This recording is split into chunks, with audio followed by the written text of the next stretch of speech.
नमस्कार। आज हम लोग करंट देखेंगे। करंट हाल फिलहाल के एग्ज़ामों में काफ़ी इम्पोर्टेंट है, उसको आज हम लोग देखते हैं।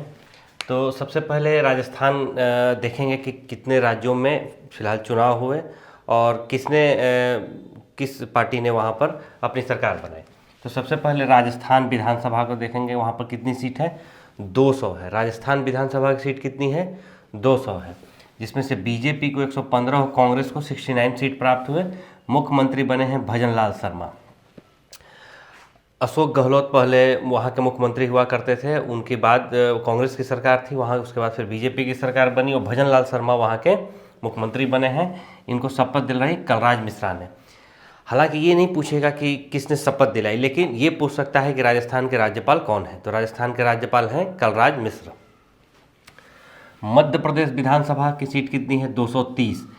राजस्थान का सटा हुआ बॉर्डर है मध्य प्रदेश का भी। 230 विधानसभा की सीटें हैं। राजस्थान में 200 है और मध्य प्रदेश में 230 सीटें हैं, जिसमें बीजेपी को 163 और कांग्रेस को 66 सीटें प्राप्त हुई। मुख्यमंत्री बने हैं मोहनलाल यादव और राज्यपाल हैं मंगू भाई छगन भाई पटेल।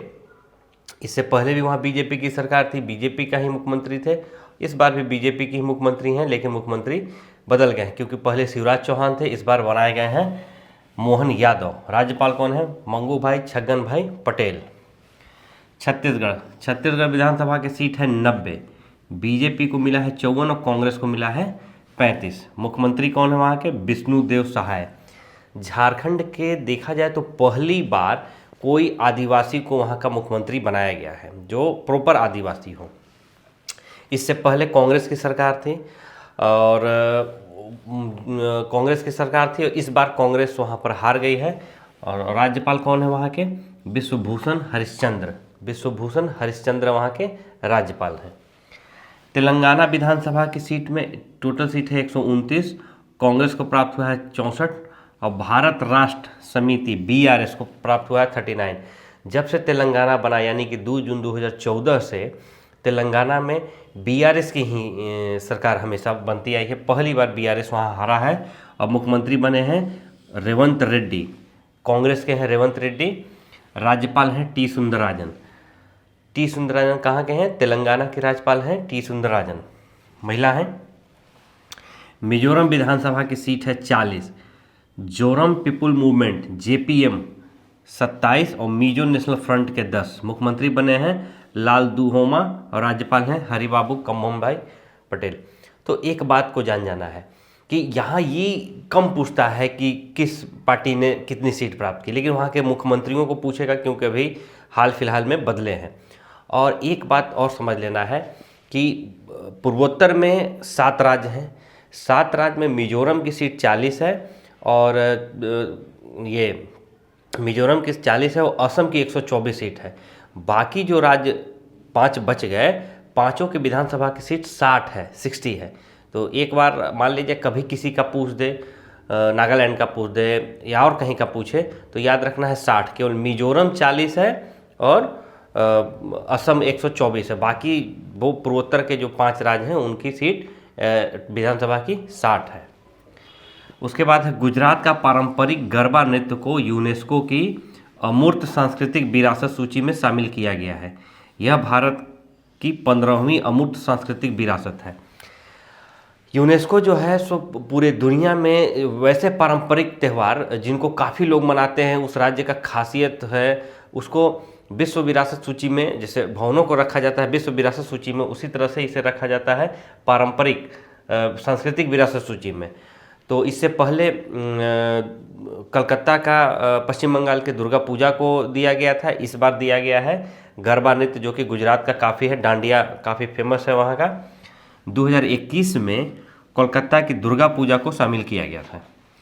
मालदीव से वापस प्राप्त किया गया युद्धपोत INS तारमुगली नाम से भारतीय नौसेना में शामिल किया गया है। आपको पता होगा कि भारत के दक्षिण में ये देश पड़ता है मालदीव, हमारा पड़ोसी देश है। लेकिन फिलहाल जो वहाँ पर मुइजू, जो वहाँ के नए राष्ट्रपति बने हैं, उनका झुकाव काफ़ी चीन के तरफ है, जिससे भारत और मालदीव के काफ़ी संबंध बिगड़ गए हैं। तो भारत ने अपना युद्धपोत, एक जहाज, युद्धपोत है कि जहाज जो है सो उन्हें गिफ्ट किया था।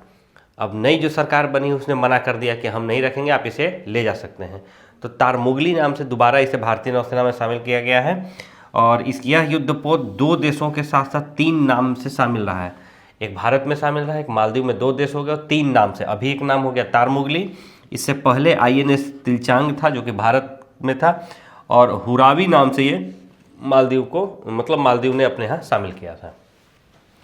अमेरिकी पत्रिका फोर्ब्स के वर्ष 2023 की विश्व की 100 शक्तिशाली महिलाओं की सूची में पहला स्थान उर्सुला वान डेर लियोन के, यूरोपियन आयोग की ये अध्यक्ष हैं उर्सुला वान डेर लियोन। आपको पूरा नहीं नाम याद रखना है, डेर लियोन केवल याद रखिएगा। डेर लियोन केवल आपको याद रखना है, पूरा नाम याद नहीं रखना है। तो उर्सुला वान डेर लियोन है यूरोपीय आयोग के अध्यक्ष। अब है भारत की ओर से 32वें स्थान पर निर्मला सीतारमण है। ये पत्रिका है फोर्ब्स, कहाँ की पत्रिका है? अमेरिका की, और दुनिया में शक्तिशाली महिलाओं को सूची में शामिल करता है ऑनलाइन के माध्यम से वोटिंग करा के। इनमें भारत में टोटल 100 में 32वें स्थान पे है निर्मला सीतारमण, और भारत की ओर से अगर कहें तो पहले स्थान पे। तो निर्मला सीतारमण आप जानते हैं कि भारत के वित्त मंत्री हैं। उसके बाद है रोशनी नाडर मल्होत्रा, ये 60वें स्थान पे हैं, SCL की हैं। सोमा मंडल 70वें स्थान पे हैं, सेल की हैं। ये बहुत इंपॉर्टेंट है, सेल की पहली महिला निदेशक कोई बना है तो सोमा मंडल बनी। आज तक जब से सेल की स्थापना हुई है तब से आज तक कोई महिला उसकी अध्यक्ष नहीं बनी थी, पहली बार सोमा मंडल को अध्यक्ष बना गया है, तो 70वें स्थान पे है। और किरण मजूमदार 176वें स्थान पे है, बायकॉन की है। COP28 का वार्षिक सम्मेलन संयुक्त अरब अमीरात में संपन्न हुआ, जीवाश्म ईंधन से दूरी बनाने पर सहमति हुई। COP28 जो है सो ये पर्यावरण से संबंधित एक संस्था है जो कि पूरे सारे देश इसमें भाग लेते हैं। तो अभी जो हुआ 28 ये हुआ संयुक्त अरब अमीरात में। इसमें तय किया गया कि जीवाश्म ईंधन से दूरी बनाएंगे, जैसे कोयला से दूरी बनाएंगे क्योंकि काफ़ी इससे प्रदूषण होता है और पृथ्वी ग्लोबल वार्मिंग के लिए काफ़ी खतरा है। तो COP23 का वार्षिक सम्मेलन का आयोजन भारत में कराने की मोदी की पेशकश, यानी कि भारत के प्रधानमंत्री नरेंद्र मोदी ने जो कि COP28 में भाग ली, उन्होंने कहा कि जो 33वां COP का आयोजन है उसे भारत में कराया जाए। हालांकि भारत की तरफ से प्रस्ताव गया है, अभी ये माना नहीं गया है। COP28 बाकू में होगा। बाकू यूरोप का देश है, अजरबैजान की राजधानी है बाकू। 29 वहीं होगा, 28 संयुक्त अरब अमीरात में हुआ, 29 बाकू में होगा, और 33 को भारत में कराने की पेशकश की गई है। वंदे भारत के बाद अमृत भारत रेलगाड़ियां दिसंबर 2023 से अयोध्या और दरभंगा के बीच शुरू हुई। तो जैसे वंदे भारत लग्जरियस गाड़ियां हैं रेलवे की, उसी तरीके से अब नई चली है अमृत भारत रेलगाड़ी। अमृत भारत रेलगाड़ी पहली चली है कहाँ? अयोध्या से दरभंगा। ये एग्जाम में पूछेगा कि पहली अमृत भारत कहाँ चली, तो अयोध्या से दरभंगा के बीच चलाई गई है। इसमें मेल और एक्सप्रेस की गाड़ियाँ होंगी। कॉस्ट ऑफ लिविंग रिपोर्ट के आधार पर विश्व की सबसे महंगे शहर में पहला स्थान है सिंगापुर के, यानी कि जो दुनिया का सबसे महंगा शहर है जहाँ पे रहना सबसे महंगा है, तो उसमें पहले स्थान पे है सिंगापुर और दूसरे स्थान पे ज्यूरिख। कहाँ का ज्यूरिख है? स्विट्जरलैंड का। भारत में चेन्नई 163वें स्थान में सबसे महंगे जगह में। 173वां स्थान है दमिश्क, यानी कि टोटल सीरिया में एक शहर है दमिश्क। टोटल 173 देशों का आकलन किया गया, उसमें पहले स्थान पर सिंगापुर, दूसरे स्थान पर ज्यूरिख स्विट्जरलैंड का। भारत का चेन्नई 163वें स्थान पर और 173वें स्थान पर है दमिश्क सीरिया का। फिक्की के नए अध्यक्ष बनाए गए हैं अनीस शाह, महिंद्रा एंड महिंद्रा के ये हैं। और फिक्की क्या है? फेडरेशन ऑफ कॉमर्स एक संस्था है। ये संस्था कोई सरकारी संस्था नहीं है। भारत में जितने उद्योगपति हैं उनकी ये संस्था है। जैसे किसी भी तरह के उद्योगपतियों को समस्या है तो फिक्की को बनाया गया है ताकि वो सरकार के सामने एक संस्था के तौर पर अपनी बातों को रख सकें। अगले हैं कृषि मंत्री और किसान कल्याण मंत्री नरेंद्र सिंह तोमर के स्थान पर अर्जुन मुंडा को बनाया गया। ये काफ़ी इम्पोर्टेंट है क्योंकि नरेंद्र सिंह तोमर जो हैं अभी जो चुनाव हुए हाल फिलहाल में उसमें उन्होंने विधानसभा में वो जीत गए, तो उनके स्थान पे अभी कार्यवाहक, फुल फ्लेजेज नहीं, कार्यवाहक तौर पर अर्जुन मुंडा को बनाया गया है। अर्जुन मुंडा जनजातीय मंत्री भी हैं, उसके साथ साथ भारत के फिलहाल कृषि मंत्री भी। एग्जाम में आता है कि भारत का कृषि मंत्री कौन है, तो अर्जुन मुंडा है। प्रहलाद पटेल खाद्य प्रसंस्करण उद्योग मंत्रालय का कार्यभार शोभा करंदलाजे को दिया गया। प्रहलाद पटेल भी चुनाव जीत गए हैं इनके स्थान पर, जो कि खाद्य प्रसंस्करण उद्योग मंत्रालय के कैबिनेट मंत्री थे, उनके स्थान पर शोभा करंदलाजे को दिया गया है। तो आज के लिए इतना ही, अगले वीडियो में फिर मिलेंगे। धन्यवाद।